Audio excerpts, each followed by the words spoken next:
Good day, ladies and gentlemen. We are back for more Star Wars discussion, and today we are, of course, taking a look at Return of the Jedi. The film that, in my opinion, is by far the weakest of the original Star Wars trilogy, with only about 65% of it actually being good. I am, of course, joined by Ragekill. Yo. Raidnick. Hey. And Wolfman. Hey, what's going on, everybody? So, when it comes to Return of the Jedi, that, of course, is the Star Wars film I saw last. And it was a film I wanted to like. I really did. There's some interesting elements in it, but it, to me, set a dreadful precedent for what would come. It forgot it was a Star Wars movie about every 5 minutes. Yeah, and unfortunately it also brought in the, oh look, we need to appeal to the younger demographic. Here's some mascots. The Ewoks. Well, that's one thing I was just going to say is that Return of the Jedi suffers from that eternal curse of what happens when you take a good movie and you try to make it more appealing to children by toning things down and cutesifying it up. And there's nothing wrong with toning certain things down and cutesifying things up, but holy fucking hell, that was a lot of fur. Oh. Gonna go on record here to say I find Ewoks a hell of a lot creepier than Jawas, and I know what's underneath a Jawa's hood.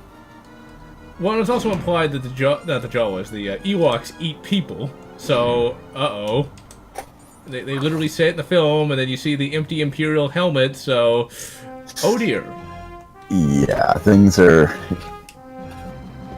So, what we got when Return of the Jedi starts up is we, of course, have the droids approaching Jabba's palace. From the very beginning, you know this is not going to be very good. Because while the droids were entertaining in the first movie, let's be reasonable. Who would you rather see at the very beginning of a Star Wars movie? C-3PO and R2-D2 or Luke? Or Hans and Carbonite, but you get the idea. Well, personally, it's a little interesting question because who started off the first movie? Point. Because they did start it, but at the same time, it's just like, it's the third movie, though. We need to keep evolving the concept. Ultimately, go on. From the director's point of view, I just see a missed opportunity where, you know, you're going to have some people who come into this, when it was originally released, who could not make it to the second movie. You're going to have the stragglers, and you're going to have people that just had no idea what happened in the second movie. This would have been a perfect intro, just a first opening shot, Han frozen carbonite. And it would have been much more shocker. But so the first, I think, 25 to 30 minutes of the movie is Jabba the Hutt. Now, actually, I missed one scene. I will admit I missed one scene. The first part is, I believe, at Endor, but I honestly don't remember exactly what happens there at the moment. But it just establishes that the Death Star 2 exists, and it immediately transitions to Jabba the Hutt, and that the droids come and they say, and R2-D2 shows off a hologram that has Luke saying, "I'm giving you these droids, Jabba, and this is all part of the ploy to, you know, get into Jabba the Hutt's palace." And it goes on so long, but that's not even the worst part of it. The worst part of it, and this is actually even worse in the special editions, where they have that singing alien with a song that will get stuck in your head. Oh yes, it'll get stuck there. I like it. Really? Why? I guess is the same theory behind some people liking the opera and the Fifth Element. It just sticks with you, and you can't get it out of your head. So you go through Stockholm syndrome. Okay, the blue chick in Fifth Element wasn't that bad, but like the green alien is just disgusting looking. It literally pains me to look at. I mean, it's not that bad, but still.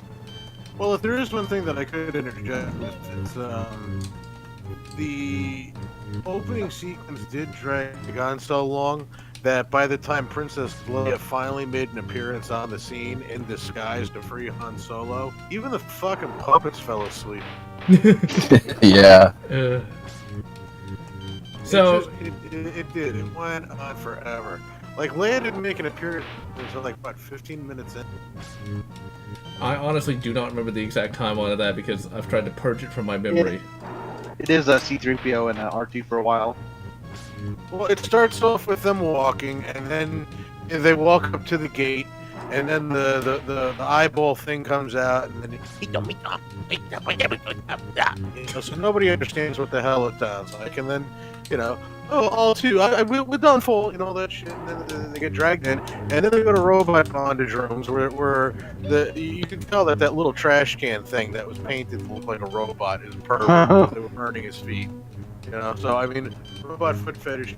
I like it. I'm kidding. And then it immediately cuts to the end of the dance sequence that we never asked for. And that was when Twilight Girl was trying to get the hell away from Jabba, because Jabba was like sticking his tongue out at her, right? Oh, poor Ula. Now, in the scene where she gets eaten by or gets tossed into the Rancor pit, you actually can see one tiny boob.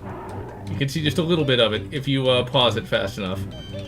I only know that because Wikipedia. I swear. Question is, did they leave it in as a gag, or did they really not pay attention to the editing room? I don't think they knew what they were doing. I think they were everybody was done at this point with Return of the Jedi, I feel. Now, there is one decent segment is where Luke beats up the Rancor monster, kills it. It's a decent fight, doesn't look that amazing, especially by today's standards. And he doesn't even get to use his lightsaber, which I think is one of the more annoying aspects. All he does is crush it with a gate. They made it look better in the special edition. R2-D2, like, well, he didn't have his lightsaber. His lightsaber was an R2-D2. Well, yeah, but still, it's like, you want to see Luke, waving his lightsaber around, not crushing it with a gate. But you got that. We're just going to skip immediately to the sail barge. All the characters well, before you do that, there is one thing that I did want to say, too, is that Luke looks very, very different here. He looks badass. Yeah, he does look like he's grown up a bit. Well, in Empire, Luke was blonde, and he looked like he looked like a grown-up Rusty from Vacation. And then by the time we put Return of the Jedi, he's got that fucking, like, brown hair and that Homer Simpson hairstyle when Homer grew his hair back, and he walked in, and even Patty and Thelma were like, "This is Homer." That's just a little swoosh to the side thing going on. He looked very, very different. And was this the point when he had the car accident, or did he get plastic surgery or something? He got a little bit of reconstructive surgery after the car accident, so this is him after that. I thought that was between New Hope and Empire, though. Yeah, it would be Empire. Yeah, when he because that's why in the holiday special he's wearing like the makeup. Yeah, that would be the time. He looks like the Ken doll in the holiday special. As an aside, though, before we jump to the barge, Leia in disguise as a thermal detonator. Now, we know thermal detonators can vary in power. Some are actually quite powerful, but even in the tabletop rules, a thermal detonator alone would not be enough to take down that entire barge. That being said, this actually, I'm not going to chalk this up to writing because I don't know if Lucas was this smart at this time, but the fact that she managed to scare the shit out of Jabba with a single thermal detonator leads me to believe that Jabba might have been smuggling something a little bit more reactive than his norm. He might have been smuggling Tamaki gas. Well, Jabba wasn't really scared. He just appreciated the effort that the Leia in disguise bounty hunter was going, The Bosch suit. Yeah, it's the old action adage where, like a guy holds someone hostage and there's like 7 other cops are around pointing guns at the guy holding them hostage. And it's like, yeah, well, the second you shoot me, you're fucking dead. It doesn't matter because the person that gets shot in the head is still going to be dead. While those other 7 are going to live, Right. So it's just that mentality of, well, the second that's activated and thrown at Jabba, it's probably going to take him out. Yeah, but they go on here to say that the thermal detonator would be enough to take out the entire area. Oh no, it's not going to take out the whole area, but it's just Not on obviously its own, no. thrown at Jabba, and that would be the end of Jabba. And why would a fat piece of shit like him want to die? True, but like I say, even if it took out the whole, if it had even the remotest chance of taking out the whole area, the only thing I'm saying is the only thing he could have been smuggling that would have been that reactive is carbonic gas. Turbine gas. Back in the old EU days, it was said that he had there was a bomb on the sail barge, and that's what blew up. Somebody was trying to kill him, so that could have been it. Now, it takes a long time to get to that sail barge, though. I mean, all the characters have to get reintroduced. Leia shows up in the boss suit. And her plan wasn't very good, just saying. It's like, she shows up, wakes up Han. Han's blind, because, science. And it's temporary blindness, though. And instead of immediately trying to leave, she's like, someone who loves you. It's like, come on, get out of there, and then you can be all happy later, you know? But of course they get captured because, you know, movie. And then finally, after like forever, they get out to the sail barge. This is where the movie starts getting good, but at the same time, I don't even really like the sail barge scene that much. Because during this entire time, and I'm going to get to this in a I little... like it. You just are a heretic, aren't you, Rage? But... the sail barge scene is okay. It's like initially you're gonna see. Initially, you know, it's like Luke is gonna be tossed down the into the Sarlacc pit, which looks differently and looks a lot different in the special edition. It has a mouth now versus just a bunch of tentacles, and it looks okay. There is one. The one cool part I will admit is when Luke is about to jump down there. He looks really cool. He makes a little salute. And then the music is really good right there. I will also admit that. Then you got the Star Wars theme start playing because R2-D2 shoots out the lightsaber and he picks it up and and he starts slicing everything up. That's cool enough. But do I really care that much about Jabba the Hutt though? Wouldn't it have been better if this was like some sort of Imperial base and for whatever reason Boba Fett delivered Han to that? Well, that would require a drastic rewrite, but... Oh, it could work. It's like... Darth There was Vader. one thing in that scene I was staring at, and it wasn't Jabba the Hutt. Yes, of course, we have Slave Leia, which Disney, as far as I know, purged because, the sexisms, evidently. But, yeah. Princess Leia in slave garb was pretty bloody hot, I have to say this. Carrie Fisher owned a Slave Leia figurine that had a top that popped off. Someone gave it to her. You know, say what you will about Carrie Fisher, but she was pretty cool before she shuffled off the mortal coil. Yeah, she owned that role. This opened up actually a lot of potential business for her, so she owned up to it. And so the battle is actually pretty entertaining. I don't like how Boba Fett just gets... He did not die! For anyone who says he died, he didn't die. He was Fuck him, fine. he died. He was fine. He almost died of clone cancer in his 70s. Blind Han Solo. He almost died of clone cancer in his 70s. That's my canon, and I'm sticking to it. Nom nom. There. End of the story. Clone cancer. But anyway, clone cancer aside, you have a decent fight. You know, you got Han bumping Boba Fett into the Sarlacc, which he would return from. You have Leia in what is probably the best scene of the early part of the film, choking out Jabba the Hutt. Now, if you don't know any greater context of Jabba the Hutt, and at the time this movie was released you wouldn't, Jabba the Hutt's just this big giant space slug. But in all reality, Jabba the Hutt, you know, he was at this point in the Star Wars universe the most powerful crime lord in the entire galaxy. Okay, he was a pretty big guy. And Leia straight up chokes him out and kills him. That's one of the aspects of this particular film that I'm quite fond of, is that it doesn't really pull as many punches as you would think. Yeah, it's been kiddified with the Ewoks, but you see her choke him out. His tongue's hanging out and everything. It's pretty hardcore. Well, it's one of those cases where we can get away with it because non-human, and, nope, so far not the Xenos to live, choke it out. It was quite awesome. Now, back when the EU was a thing, Mara Jade was also supposed to be on the sail barge in disguise. And, actually, no, she wasn't on the sail barge. What am I saying? Wow. There goes my brain. No, she wanted to be on the sail barge to kill Luke, because the Emperor wanted Luke dead. Jabba, for whatever reason, wouldn't actually let her go out there, even when she, you know, offered to give him a little umox, as the Ferengi would say. But, yeah, if she had been there, she would have stopped Luke from grabbing the lightsaber, and thus Luke would have died. So, kind of dodged a bullet on that one. And right now, in Super Star Wars Return of the Jedi, I'm fighting that thing at the very beginning of the film that's just a little eyeball, but in this, it's actually attacking me and trying to kill me. Because, Super Nintendo. But go on. Yeah, never let a good boss fight go to waste. That said, if Mara Jade was there, it would have made for an interesting fight sequence. I don't think that Luke would have fallen to her. Now, it would have been a hell of a fight, yeah, but it would have also kind of turned into like a 15-minute fight, a stalemate. And he could have used Force Kick on her.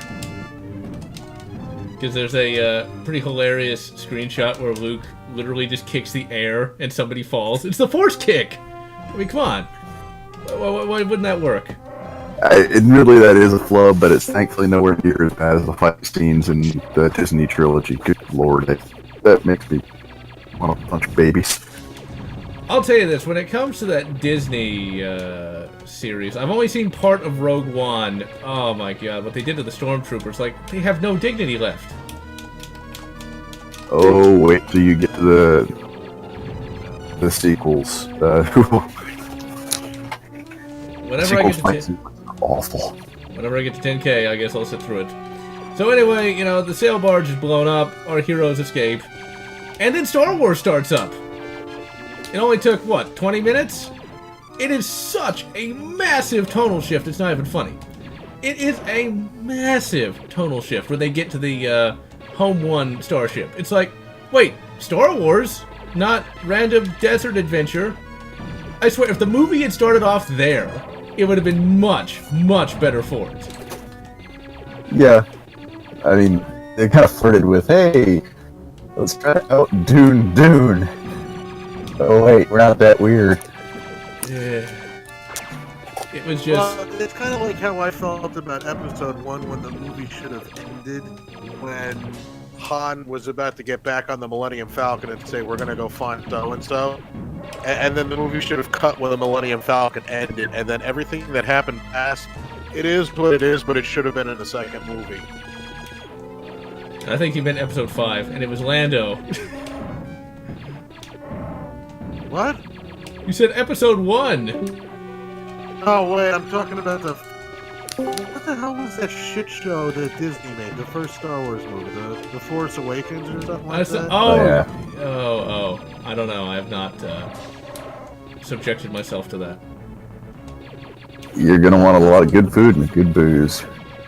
That's when the movie should have ended, and I think that's kind of been a reoccurring theme with Lucas movies, is that we know that there's going to at least be a trilogy, or these days at least 4 movies. They have okay stories, but it just seems like they have trouble knowing when one segment should end and when the next movie should begin. And that is kind of a problem, especially these days. But, so, now that we finally make it to the movie, now that we finally make it to Return of the Jedi, the plot now is, surprise, second Death Star, Minnie Bothans died, to bring us this information. We get introduced to the head of the rebellion, 2 movies in, Mon Mothma. Now, she would be a recurring character all throughout the EU. We'd also be introduced to Crix May Dean. All he does is talk about, you know, the Death Star 2, and that's it. And yet, in every Star Wars game, he shows up. I mean, you gotta rescue his ass I don't know how many times. You gotta rescue him in Rogue Squadron. You gotta save him in Dark Forces. I think you even gotta save him in Rogue Squadron 2. And all he does is deliver a briefing. But, anyway... I guess he's the best intelligence officer they have. I suppose, but we never actually see him in many of the books, though. In the X-Wing series, what we end up seeing more than anything else is Pash Kraken, but most of you will likely not know who that even is. It's a guy who likes A-Wings. But, A-Wings aside, new thing is, we gotta take out the Death Star 2. And, of course, this is where the movie kind of splits off into two parts. You've got a part with Lando, and you've got a part with Luke, Leia, and Han. And it'll eventually split off into 3 parts, which, I gotta admit, it's not confusing, it's just... The only part that anyone would really want to see is the Luke part and the Lando part. But let's not get too ahead of ourselves. So what ends up happening is Luke, Han, and Leia are all going to go to the moon of Endor, the forest moon of Endor, to shut down the Death Star 2's energy shield. Now, Lando is left to command the Rebel fighters. So, this is where we enter the goddamn Ewoks. That stare, man. Those things have the creepiest freaking stare. Yeah, the Ewoks don't bother me either. Really? What does bother you? Return of the Jedi? Not much. What bothers him is not seeing Han Solo in a Bacta tank and them shorts. Oh, God. Okay. He said bother, not hot and bothered. Do I have to wear Daisy Dukes? Yes. Why? Medical procedure. Because you're Harrison Ford. Exactly. Hey, that's objectification, man. And objectification. Hey, guess what? Objectification affects guys all the time. Just look at the past 30 years of video games. Well, I know, we all can't look like Kratos. One of the Or Ewoks you. was Warwick Davis. yes, but we'll get to that in a moment. So, you know, they get to the forest moon of Endor. You get the shuttle Tidarium. I'm forgetting all these things just because I don't really care for Return of the Jedi. So if I miss anything, just fill it in for me if you do not mind. I guess I'm in the minority. I thought Return of the Jedi was just as good as Empire. Really? You, sir, are a heretic. I should make you watch, I'm thinking of a bad movie here. The Room. Don't laugh at that. Sorry, if I'm watching the original trilogy, I'm going to watch all 3 of them and enjoy them, so... I don't know. Well, when it comes to the trilogy, it's definitely the least of the bunch. I mean, Star Wars, that was a first-time outing, so you can forgive a lot of shit. Empire was arguably leaps and bounds better. It was one of those rare instances when the sequel was better than the original. And Jedi just fell flat. The reason why Jedi just fell flat to me is because the movie felt rushed. And also, it felt like it was a cash grab, and they were doing everything as possible to market this towards children. And this is something that I've always had a fucking gripe about. It's just that when you take movies, it's a lot of people weren't here for this discussion, so you know I'll make the argument once again. It's like Conan the Barbarian. It sold really well. It did really good. Made Arnold Schwarzenegger an action star. And then they made Conan the Destroyer. And then I don't see how they did, but everybody complains about it, is that they toned it down to make it more children friendly. So that way they could sell toys and all that other bullshit. It's just it's the idea that they had a winning formula that the parents were okay with their kids watching, obviously, if the kids got into it. So why try to tone it down, and why try to make it seem more accessible to them if the kids were into it already? It's like with Ghostbusters. Oh, well, you can't smoke a cigarette because kids are going to watch the second one. And you can't say shit. You can't be, you know, like Harold Ramis did when everything exploded. You know, it's like you can't do this because Ninja Turtles, when they can't use their weapons and say damn and all that other stuff, because now kids are watching it. Kids watch the fucking first one, and obviously parents are okay with it. I like all those sequels. Yeah. And obviously parents are okay with it if they were buying the kid the toys.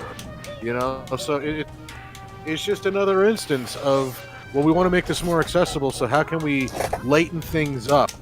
You're not going to lighten up the fact about a movie called Star Wars, where things are going to blow up and people are going to die. So, Well, the whole answer just introduced a bunch of. Go ahead. The whole answer to it is the only reason it's done is because the people with the money want it done. That's it. That is the only reason why things get valorized. I'm not going to disagree with you, but the only reason it's ever done is That's because why it happens. money. Yeah, it's all about the money. But the thing is, Yeah. when you do it, you're pissing off your core audience, and when you piss off the core audience, That speaks with the Wallets too, I think. Yeah, but here's the thing. Hollywood has been doing this for over a century. They will always find a way to find new suckers. I mean, Uwe Boll has his entire career based upon the fact that it's a tax scam. That's it. He doesn't have to make a good movie. He has made one good movie that I know of. But he doesn't have to because he still gets paid either way.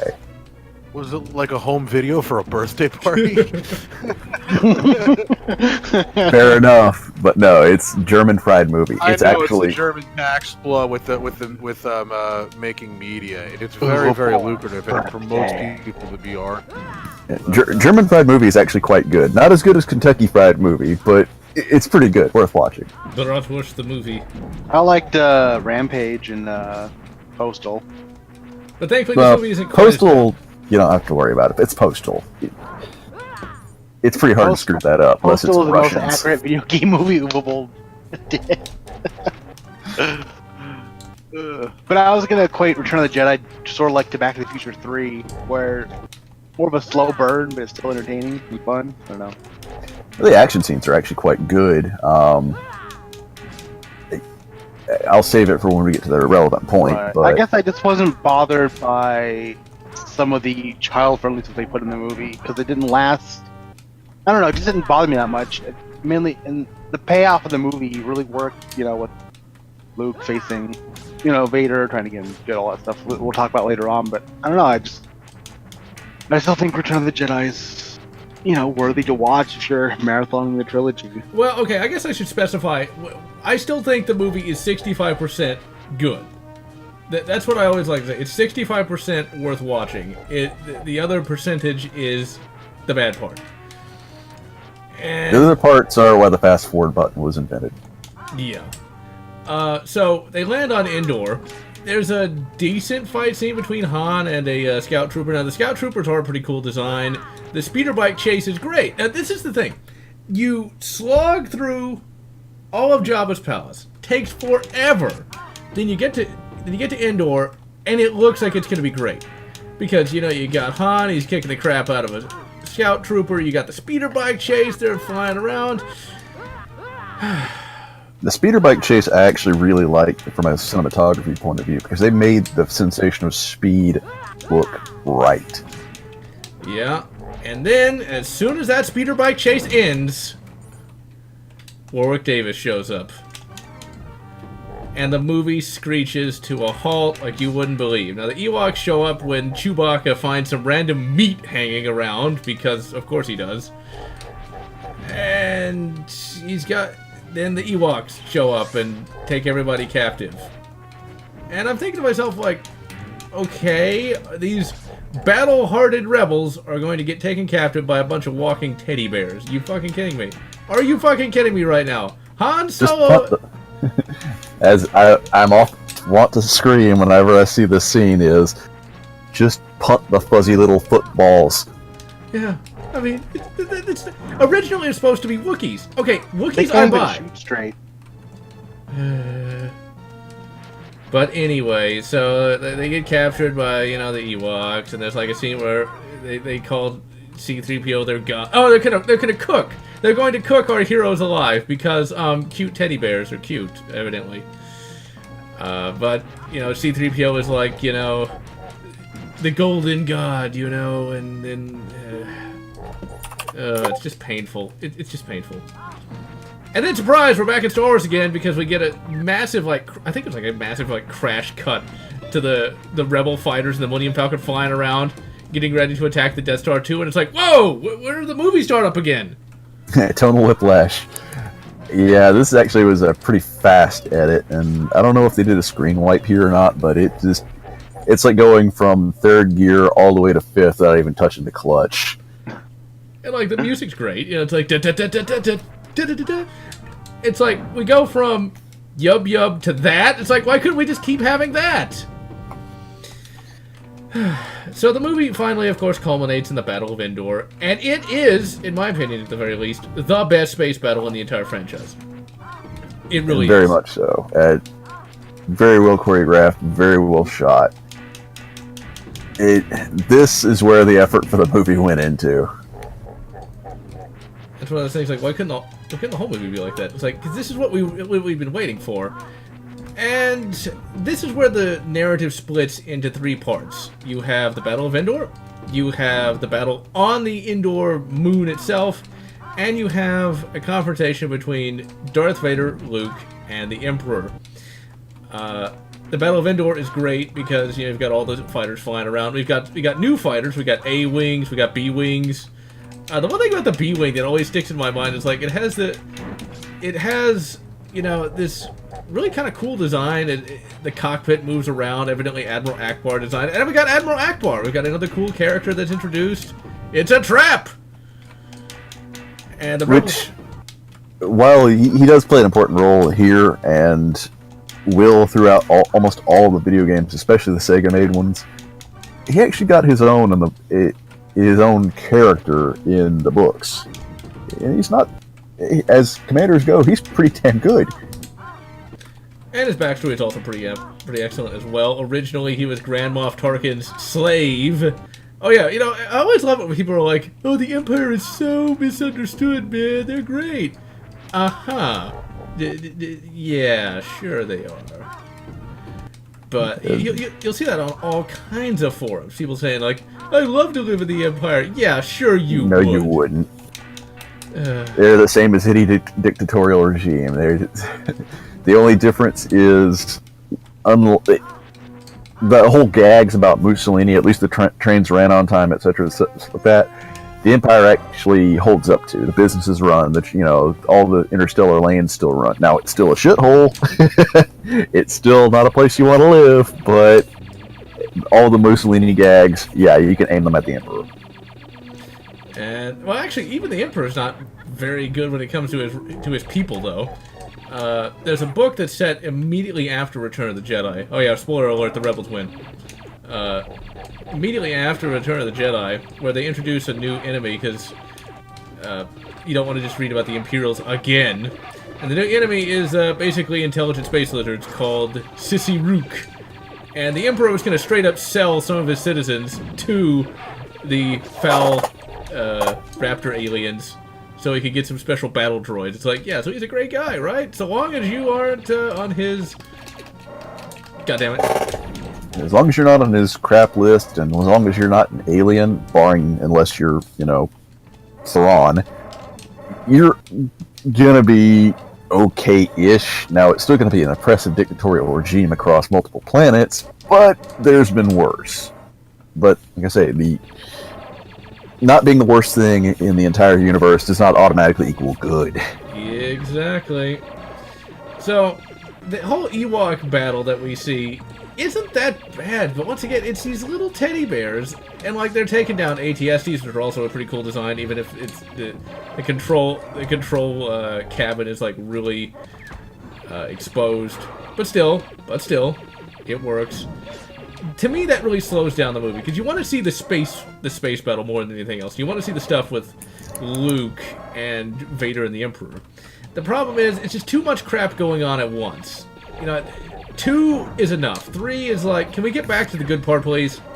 3 is juggling now. 2 you can kind of split, and keep equal attention to both. 3 is literally, okay, keep these 3 plot lines up in the air and don't drop one.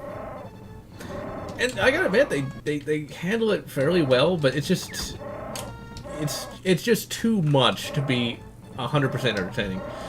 So the Battle of Endor works pretty well, the space battle that is, and the Luke and Vader stuff works really, really well. Ian McDiarmid was, of course, the original Emperor, just in old age makeup, and he turns in an absolutely amazing performance. Yeah, he's a villain you can get behind disliking intensely. And he has just enough arrogance and confidence, and he looks like he knows what he's doing. That's the important thing.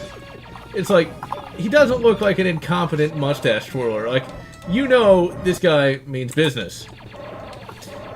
Now, we eventually have the lightsaber duel of the film between Luke and Vader, and Luke can actually fight pretty well.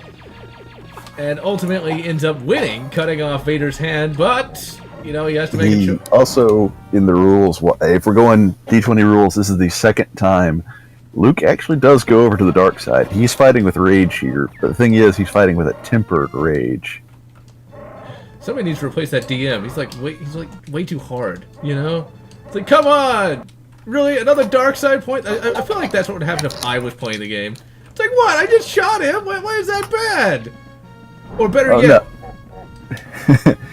Shooting somebody isn't that bad, but the thing is, for dark side points, it's a matter of, okay, if you're not controlling your emotions, if you're going just rage mode, yeah, then you're earning dark side points. It's like if I use force grip. Why does that make me a bad guy when I can use force push when I use force push to knock somebody off a cliff? Why is that Force worse? grip alone won't make you a bad guy. Using it to kill somebody will. It's just not fair. All the good powers you can't use. You can, technically. I mean, the D20 system alone, I'm not going to go with the other systems because I don't have the time to break up the books and actually pour out and explain in detail. But, no, you can use Force Lightning, you can use Force Grip, but there are certain things about them. You can't use them to, be violent about it. The more violent and brutal you get, the more dark side points you earn. Think of it as psychology. Like, a best case example, I very, very rarely ever played a Jedi in any of the systems. I normally stuck with, engineer or something similar like that because I don't like a lot of force users. It kind of slows the game down. And once everything is special, nothing is. You can use force grip. Like, say you need to have something brought to you. That's if you're not using it in a openly violent, unjustifiable manner. Yeah, go ahead, knock yourself out. Yeah. Same with Force Lightning. You need to power something. There's no power source. Knock yourself out. Okay, we'll get back to the movie in a minute, but here's my question. All right, so let's say, for example, all that's left in the space refrigerator is space Diet Dr. Pepper, and you're really pissed off that that's all you have, and so you use Force Grip to bring one to you. Do you get a dark side point for that? No, because that's you just coping with the situation. It's a case of, I really don't want to do this. Come here. Okay, good. God damn it. I'll tell you, Super Star Wars Return of the Jedi is not an easy game in the slightest. None of the Super NES games are. My God, this is almost impossible, even with the infinite life cheat. Alright, so let's get back to it. So, Luke, knowing that he's got a killer DM, does not actually try to strike down the Emperor. In fact, he says the famous line, "I'm a Jedi like my father before me," and then he drops the lightsaber. Now, he is shown using the same lightsaber throughout the EU and the various games, but did he pick that up? I'm just saying, we don't see him pick it up. And this, of course, shows and of course, after that, we get the famous scene of the Force Lightning. So be it, Jedi. And Palpatine starts frying him. And it looks really good. That's something that has really stayed the test of time. And the way the scene is shot works quite well as well. I mean, you don't really know what Vader's going to do. You don't know if he's just going to go along with it or not. It builds pathos, and it's very well directed, especially for the budget they had. I mean, let's be honest here. They had Industrial Light and Magic, or what would become Industrial Light and Magic, but this is still the Wild West. CG does not exist. Let me rephrase that. CG exists, but CG over live action does not exist. And to make CG back then, showing my age here, would have cost a computer from IBM and several $1 billion, as well as several hundred hours of render time. So yeah, not practical for filmmaking at all. But as for his lightsaber, well, Luke did build his own lightsaber eventually, so it could be he just really liked that one pattern that he designed. It's I'll just reiterate it. It's God damn, not again! I've built this thing 5 damn times already. Well, I'll do this in my sleep. That's good practice. So, ultimately, we of course have Luke almost dying, but Vader decides to come back to the light and chucks old Palps into a bottomless pit. Because, well, when you're Emperor Palpatine and you want a bottomless pit, nobody's going to question you. The ventilation shaft, yeah.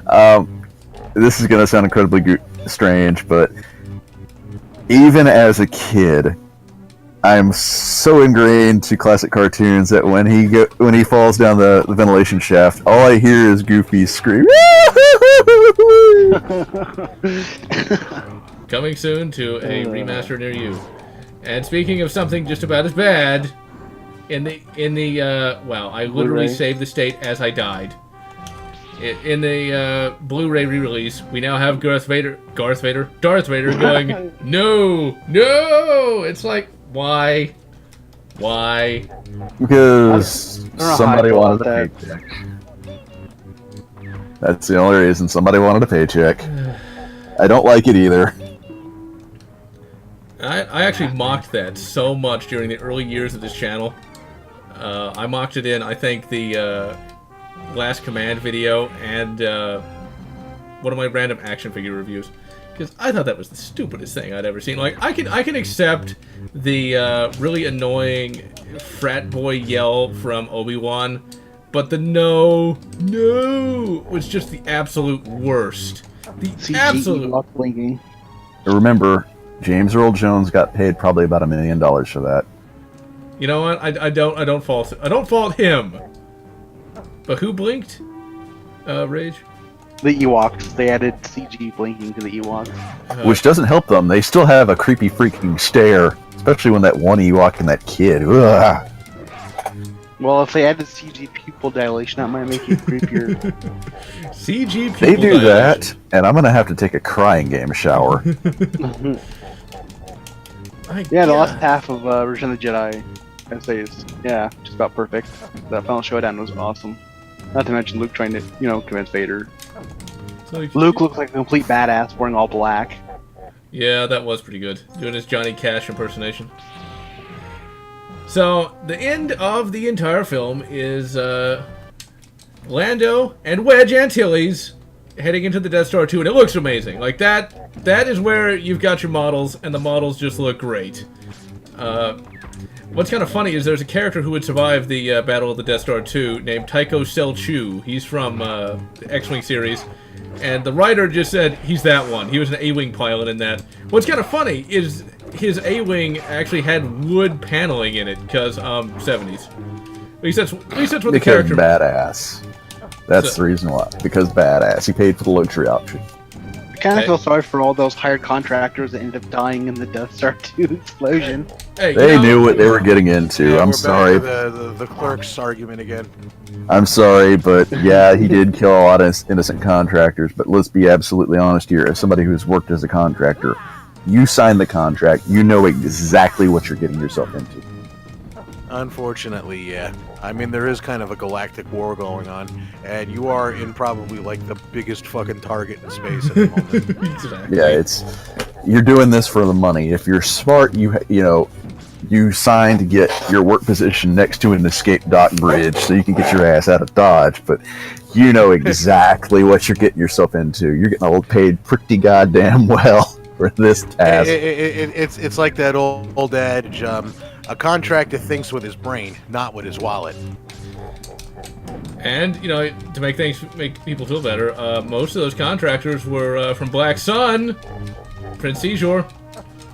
So they were already... I think that was just inserted in to make people feel less guilty. Probably. Yeah. Some of them are from Blast Tech, some of them are from Black Sun. There's a lot of contracts in different industries. I mean, to be absolutely honest here, Black Sun, they don't have enough contractors to build that entire damn base, and the ones they do have don't know about, structural support, stuff like that. They know about weapon systems. Okay, one piece of The non-canon... weaponized contractist.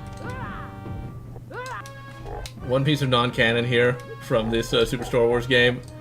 I've got a bunch of clones of Ula here trying to kill me. Because that happened in the movie.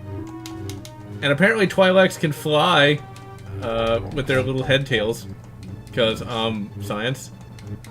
The thing that I hated about that fucking Super Star Wars Return of the Jedi game was, that stupid little asshole that laughed at you. And the thing is it wasn't even just in the Jabba levels. It was throughout the whole game. You heard that goddamn thing laughing. And I've killed him I don't know how many times now. Just keeps coming back to life. Well, I mean, the thing is the only way to really truly experience that game in its best form is to put the cheat code in so that you could select whatever character and just don't play as fucking Wicket. For some reason, Wicket is the most powerful character in the whole game. Why would he shoots arrows at things and it kills them in like 2 hits.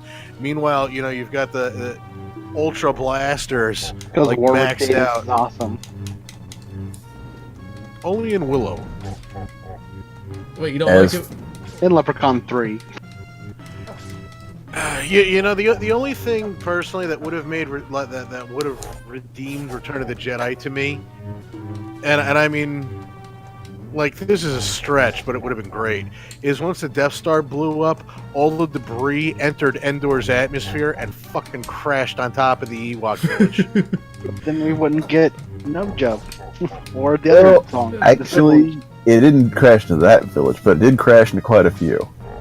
Well, see, that's where canon and people who actually know science don't actually agree, and I'm not sure which one I want to agree with either.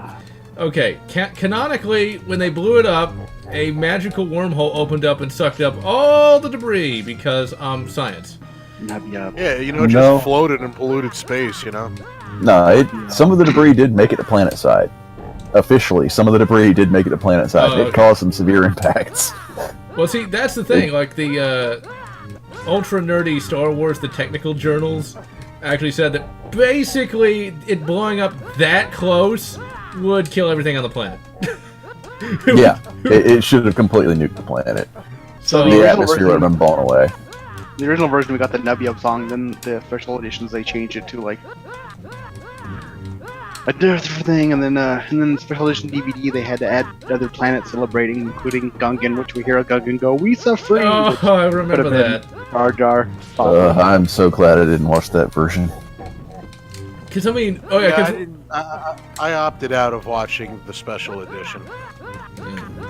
Because the whole idea of I remember that. It's like, why? Why is he here? He should be dead. Why isn't he dead? No, he is dead. Because remember, even in the remakes, he's never referenced again. Okay, good. Died of Gungan cancer. It's his great-great-grandson. He probably committed suicide, given what the Empire... He was either... Jar Jar either committed suicide or was quickly brought to a gulag. Okay, good. Maybe he was on the Death Star 2 and he got blown up. Hopefully. So, at the end of the film, it's kind of implied that, like, the Empire was defeated. Not that makes a lot of sense. Now, the Galactic Empire as a single homogeneous whole is gone, because it basically just fractures into a bunch of squabbling warlord states. Now, the Galactic Civil War itself wouldn't end for another, like, I think 20 years after that. And that would, of course, be chronicled in the absolutely amazing novel, Vision of the Future by Timothy Zahn, where basically Harvey Birdman signs the peace treaty with Leia there just kind of watching. Yeah, you're not going to... Future note to anybody listening who may be in a state of political upheaval, you do not end a war by killing the leaders. You end a war by completely demoralizing them. Killing the leader is great, but guess what? Somebody's going to be there to fill the shoes. Nature abhors a vacuum. And be it Usain Isard or Palpatine's clone, that war ain't over for a long time. So, Return of the Jedi would pretty much end Star Wars as a movie franchise for quite a long time. It would be wouldn't be until 1996 that you'd finally made for TV Ewok movies. That doesn't count. Also, Bib Fortuna apparently is a boss here. I do not remember this. Bib Fortuna can teleport now. I don't remember doing that in the movie. And he has 3 head tails that can shoot things at people. Because, biology? So, yeah, this game doesn't really follow canon very well, does it? No, not a lot of them did. That being said, without any reoccurring enemies, now you're facing the real Clone Wars. So, final thoughts on Return of the Jedi. The Jedi. Plotting in places, some very good action scenes, some very good cinematography, and a lot of additions which really were not needed, even before the quote-unquote special edition. Not a bad movie, not great. Just if you all you watch is the episode 4 and 5, you've got yourself a really, really good footing in Star Wars. If you watch episode 6, you got an okay popcorn movie which has a lot of tonal whiplash. Rage? Yeah, I don't know. I really enjoyed Return of the Jedi. Some of the cheesier stuff doesn't really bother me that much. I guess mainly because of the solid last half of the movie. Geez, I can't imagine if I'm gonna watch Empire, I can't imagine not watching Return of the Jedi because I want to see how it wraps up. I don't know. I always look at it that it could have always ended up being worse than what it is. So for what it is, it's fun. It's fine. Oh yeah, even Lucas's worst in episode 6 is still much better than what we got later on, and infinitely better than the Disney Wars. Ugh. But I don't know, the whole Jabba's palace thing stuff never really bugged me. But I don't know, the Star Wars movies in general, the sequels have always been weird tonally. It's like some entries will make more adult, and they'll make some kid. It's like they can't ever make up their mind. Even the prequels, episode 1's for children, the episode 3 is dark as shit. So I don't know. The younglings. Yeah, see, I think that was completely unnecessary, and I'll mention that in the episode 3 thing. I've got a lot to say about episode 3. I don't know, I take Ewoks over Gungans, so I don't know. They just didn't bug me. I know some people are oh, they suck so much, and I'm just meh. Yeah, I'll give it to you on Ewoks over Gungans, because Ewoks, while creepy as hell, are at the very least an actual threat. Gungans they're blaster fodder. Who cares about you, Gungan? But if they're hungry, they're just gonna fucking eat you. So I can agree with that. They're god compared to Gungans. The slapsticks up with the stormtroopers, I don't know. It didn't bother me. It doesn't overstay its welcome. It's not like they were going 3 stooge routines. So not like Rogue One then. No. This is an angry army of semi-cannibalistic, You're right. furry Kevin McAllisters. Oh my, good son. I guess I'm just more sort of relaxed when it comes to this movie. It's not It was like Star Wars alone, And some of it could be nostalgia too, but I don't know. If I'm watching A New Hope, I'm gonna watch Empire. If I watch Empire, I'm gonna watch Return of the Jedi, and I could accept a few flaws. I just can't imagine watching Empire not watching Return of the Jedi, because then you don't get the conclusion of Luke facing his father, So I'm pretty sure people back in the 80s when this came out were definitely excited to see that stuff play out. Yeah. I was excited when I first saw it on Laserdisc, but it's one of those that, after seeing it, it's it was alright. I enjoyed it. I'm not coming back to it unless, I'm doing a marathon. Wolfman? Well, Return of the Jedi, over the years, when it was just a trilogy, like I said, it was the worst of the trilogy. It just felt extremely rushed, and it also felt, like I said, they toned it down to try to appeal to a wider audience, which they really didn't need to begin with. I'd say the biggest weakness of this movie is it's the pacing. The pacing is absolutely weird. I mean, you had Empire Strikes Back, where you had Han Solo and the crew and the Falcon getting chased, and that was action. And then it suddenly jumps to the slow Dagobah shit. And then it goes back to the action, and then the slow Dagobah shit. This, on the other hand, it was more slow than there was action. And I mean, the hardest thing for me to swallow in this movie is I couldn't tell if like maybe 20 years had gone by from Empire to now. I mean, I'm sure somebody along the way has already figured out a timeline for when all this nonsense happened. Yes, it's in But every it sort felt like, but to me, it just felt like so much time had gone by in between Empire and now in the story that everybody has aged and slowed down, especially Darth Vader. Like when they did the lightsaber battle with Darth Vader, he was not moving the way that he was moving before. You know, and now you can try to cover it up by saying, well, in this one he was conflicted because it was his son.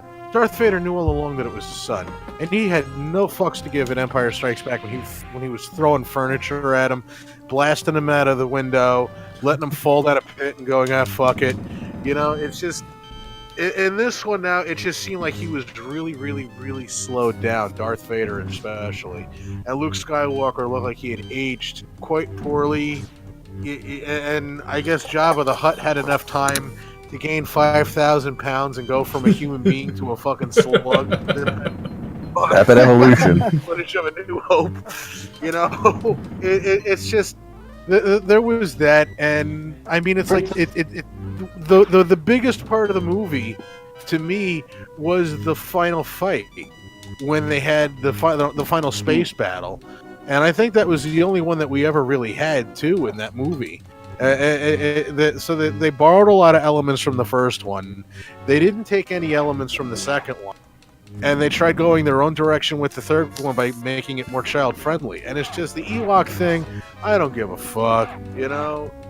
C-3PO floating around. They think I'm a golden god. Yo. You know, it's just fuck you, fuck you. I want it to be done with. And then you had the ground battle where somehow the Empire's elite troops managed to get wiped out by a bunch of little people in fursuits.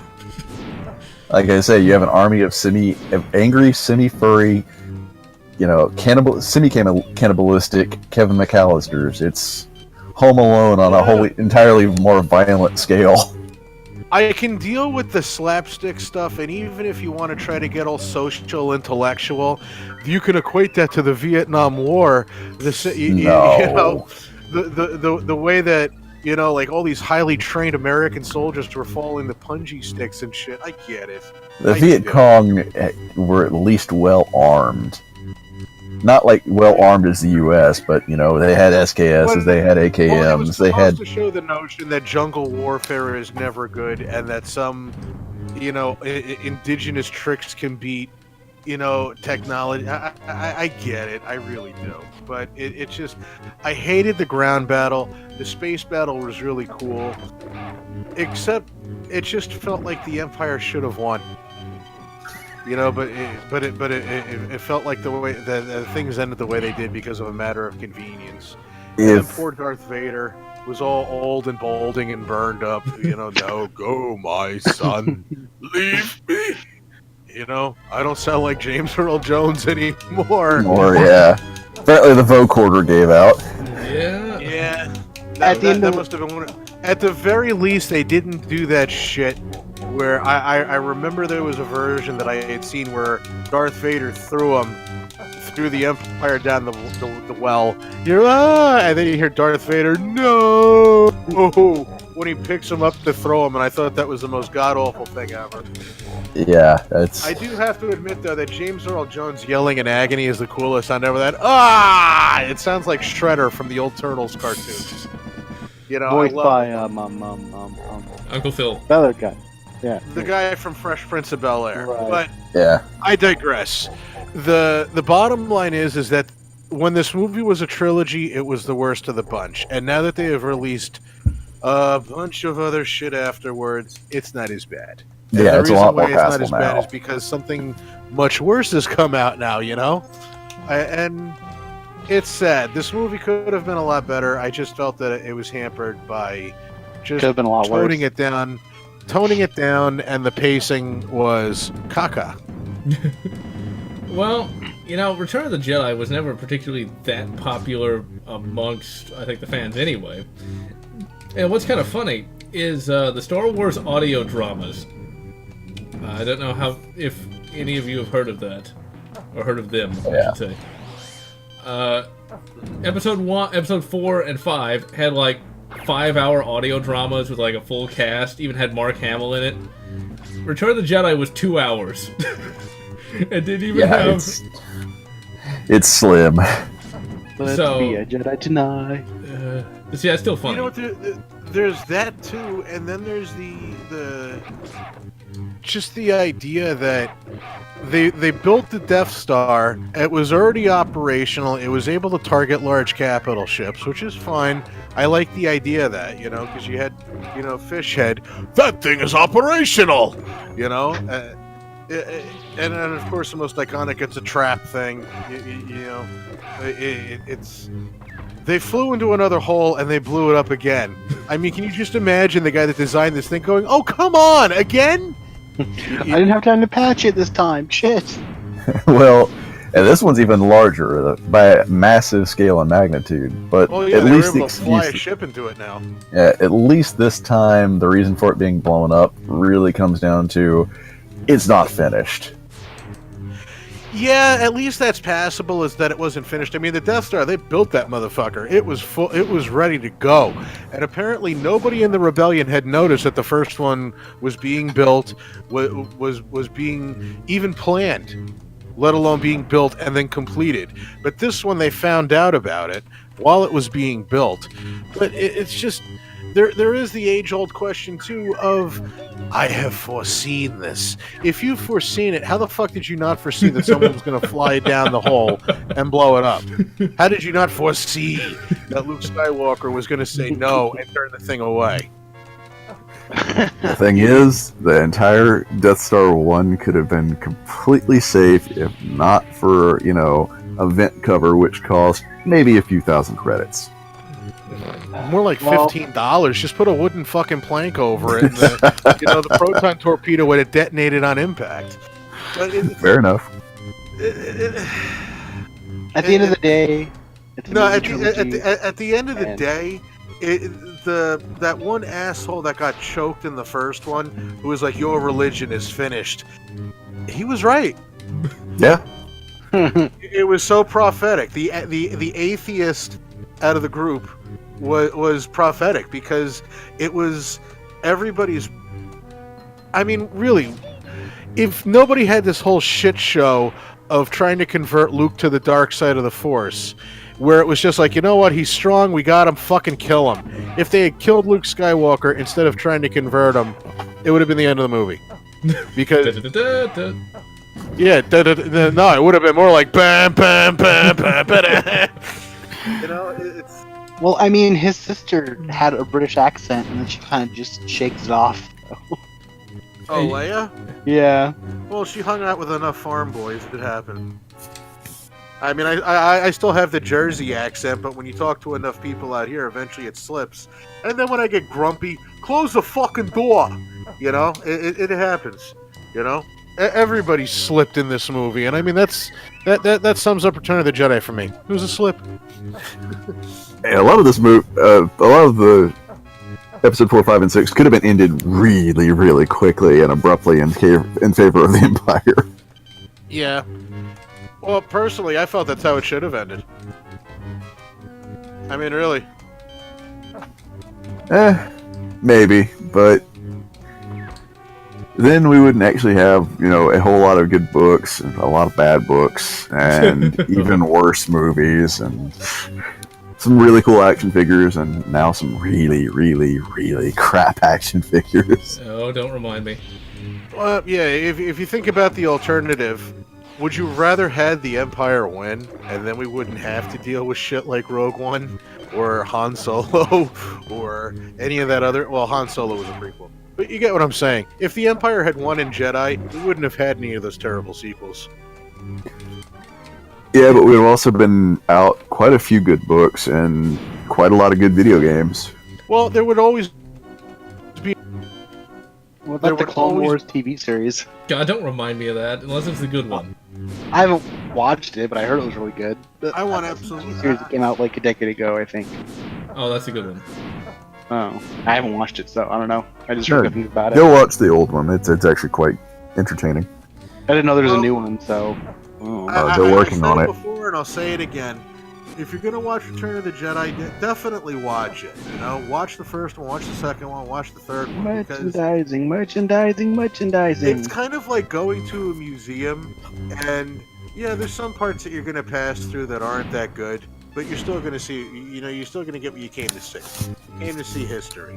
You know, and watch the original. Don't watch the special edition because the special edition, the dance number, the Well, that's Starlight what Pit kind of has sucks. a- The original's actually hard to track down, you know, for most regular people. Yeah. have available Starlight to Pit rent and now has watch a is- pod, you know, that ate Boba Fett, which he apparently escaped from. You know? He did. God damn it! He almost died from clone cancer. Crunch, nom, chomp. The thing burped after it ate him. Clone prostate cancer, and I'm sticking to that. Indigestion. He's fucking dead. I'm just gonna keep. I'm gonna ship the him acid. thing, the sand veg belched after it ate him. It Is queefed. it shipping a large container of Beano to the Sarlacc pit? BRB. Boba Fett was a can full of gas. As far as I'm Got beaten concerned, by a blind man by dumb luck. as far as I'm concerned, you know, prostate cancer of the clones. But anyway, the Clone Wars TV series aside, A bunch of short teddy bears kicked the stormtrooper's ass. It happened. It's canon. now what's actually kind of funny about that though is that's not the 501st. They weren't actually there, according to later stories. So, yeah. So my Vader's fist on a coffee break. Hey, that's why they won. My final thoughts on Return of the Jedi is it's 65% good, and all the rest is utter crap. I don't hate it. It's just when I do a rewatch of Star Wars, I kind of just stop at Empire Strikes Back because I already know what's gonna happen. Or I'll look up on YouTube indoor no Ewok scenes. There is such a thing on YouTube, or there used to be. I don't know if Disney took it down because I would like to see a fan edit where they edit out all of the ground indoor, and you know that would make for a much better movie. It'd be a lot shorter, but it would definitely be much more entertaining, in my opinion. You'd have to delete the whole shield generator plot. Yeah, it's like, well, you could do that. Like, Han took down the shield generator. It's just it happened off screen. Okay, they It's couldn't get. hilarious because even in the super uber special editions, you can still see Harrison Ford's reflection from the protective thing they had to use when they did the explosion on that scene. Yeah, I find that hilarious. They couldn't CG out Harrison Ford. All right, so I with think that, I think Luke even still shouts out Carrie in A New Hope after all the special edition fixes too. So I always yeah, thought. Okay, the thing is, I always thought he was saying "Hey," not "Carrie." No, he yelled out, "Carrie!" Gary. I always thought he just said "Hey," so I didn't even notice. Now you ruined that scene for me. How could you? your Star Wars is so perfect after all. Oh, I see. All right, so with that being the last real Star Wars movie, irrespective of the EU, what would you guys have wanted to have seen from a sequel? Like, let's pretend it's an alternate universe. You got the sliders. Shadows of the Empire. Well, let's say that hasn't even happened yet. Let's say it's 1988. Return of the Jedi did so well that they're practically begging, George, you gotta make another movie, you gotta make another movie. What would you have wanted to have seen from a sequel, irrespective of everything that has come afterwards? Perfect environment. I'm jumping in the DeLorean and I'm bringing with me the Thrawn saga. Alright. Rage? Whoa, that's kind of tough. See, I'm no expert in anything EU, so let's see. Well- Vader's dead. Well, the Empire hasn't fallen. I guess you'd have to do something where like you have to create a new character of trying to like start up some type of new empire. I don't know. If we're going for Star Wars, are we talking about making a new Star Wars movie where it has to be Star Wars, Or are we talking about them maybe making a spin-off or something? They want to make Star Wars Episode 7. They're just begging Lucas, you can do whatever you want. Yeah, that's it. I'm going back in the DeLorean with the Thrawn saga just to say, okay, here's what happened to the Empire after. Here's why they could be awesome again. Go. I don't know. I come up with some wacky ideas, but it would probably just end up pissing off the fan base or something.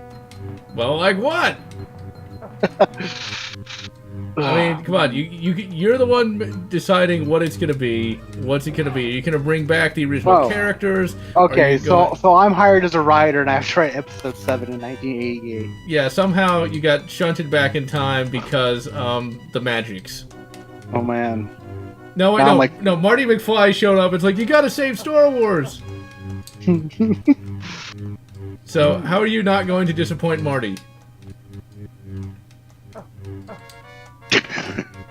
Well, I have to think on this. Hurry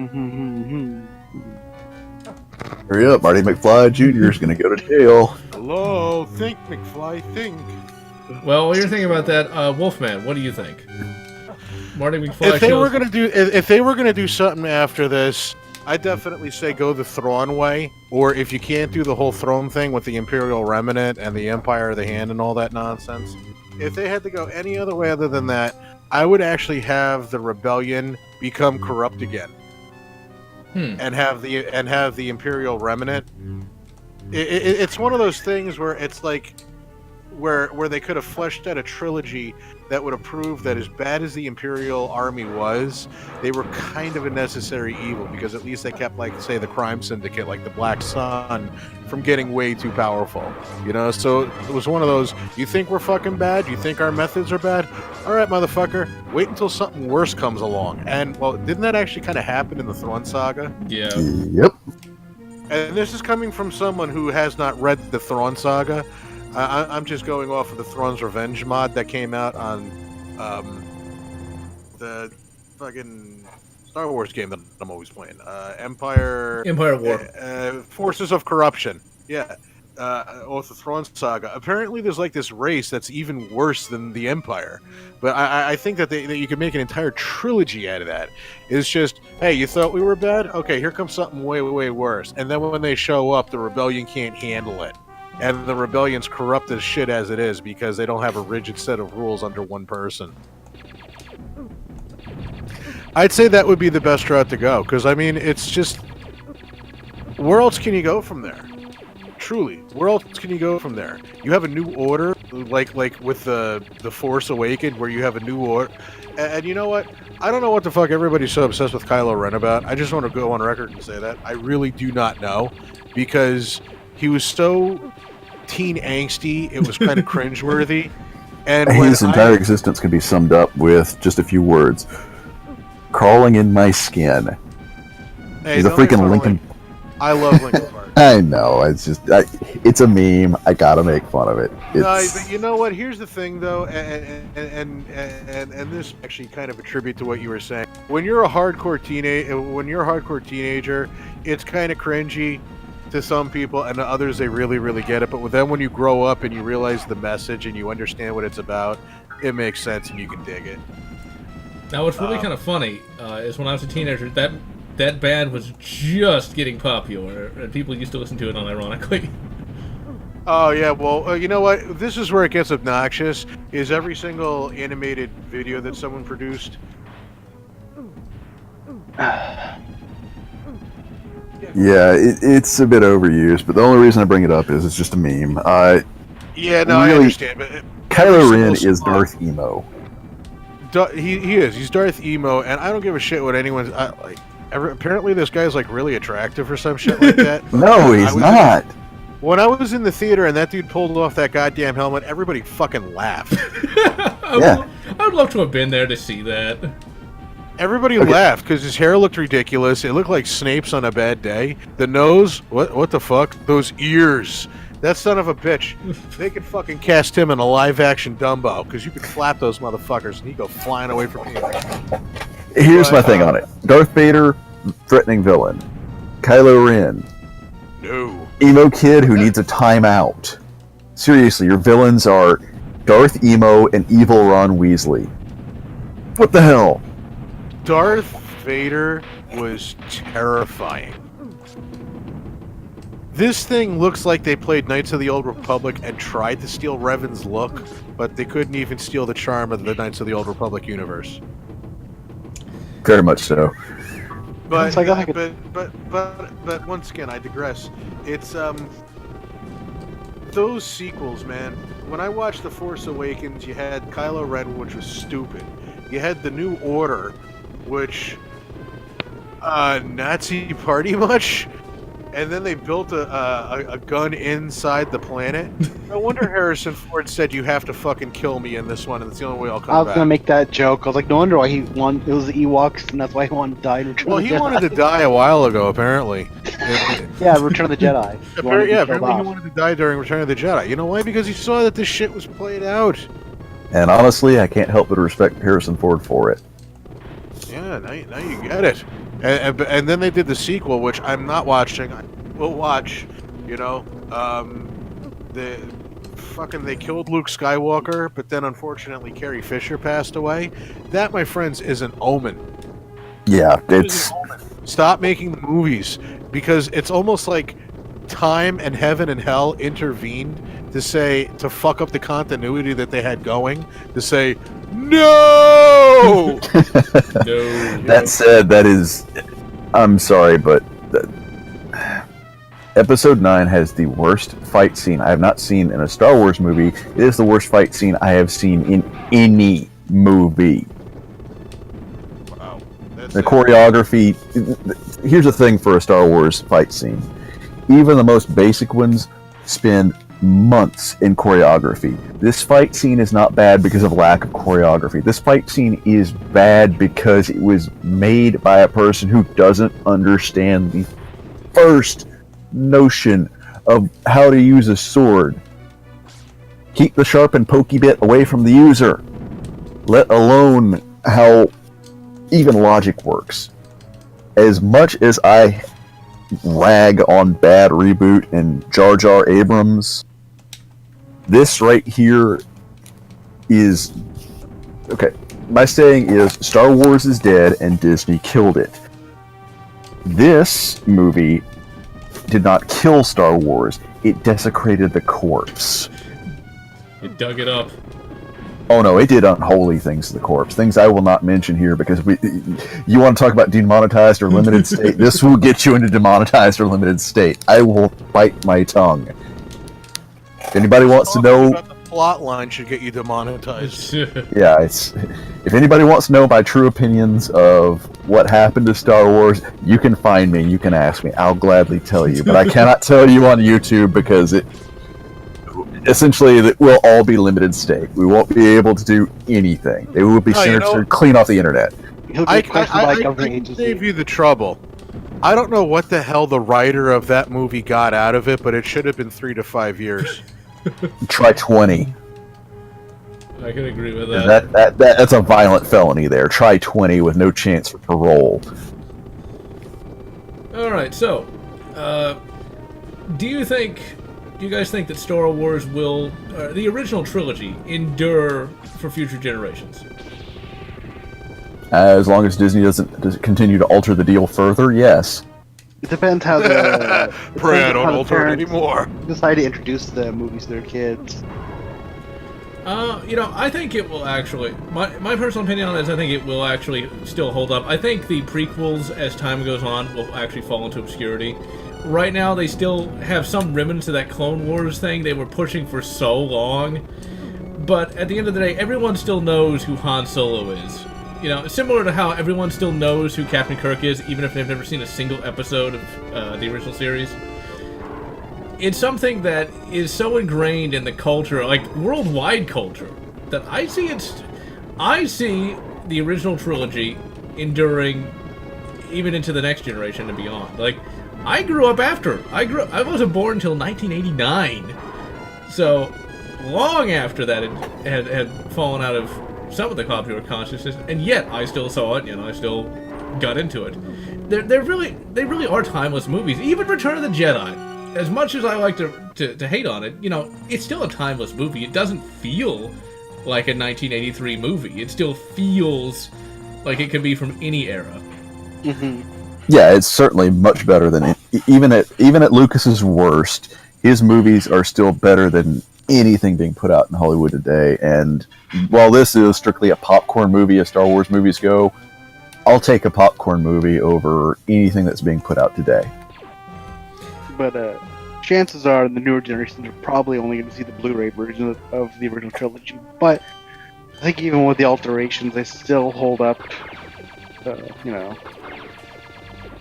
I think it's it's kind of sad, but I'm sure there's got to be, you know, some way they can see something, you know. Oh, you trust me. To get a hold of a fan version or something, but you know. VPNs are a thing, as are torrents. Right, but not that I know anything about until those. they officially release the originals for like digital rental, the masses is still all they're going to see is the Blu-rays. If they're deciding to rent it for the first time, unless they do the research first, you know what I mean. Yeah. The public will find a way, regardless of law, regardless of how bad, you know, the giant yellow boot chooses to stomp down on people's hands saying, no, don't do that. People will find a way. They'll find a way. Alright, so final thoughts for everyone? Star Wars in general? Amazing franchise. But oh boy, stay away from those doozies that they did later on. The movies sparked an entire world of fiction which has carried on for decades, and I've been a fan of for decades. So yes, I will endorse the majority of the Star Wars. That being said, we're in the Dark Ages now, so people find the older releases, find the older books, find the EU, and, you know, try to find the unaltered original edits and enjoy what you got, because this really is the height of it.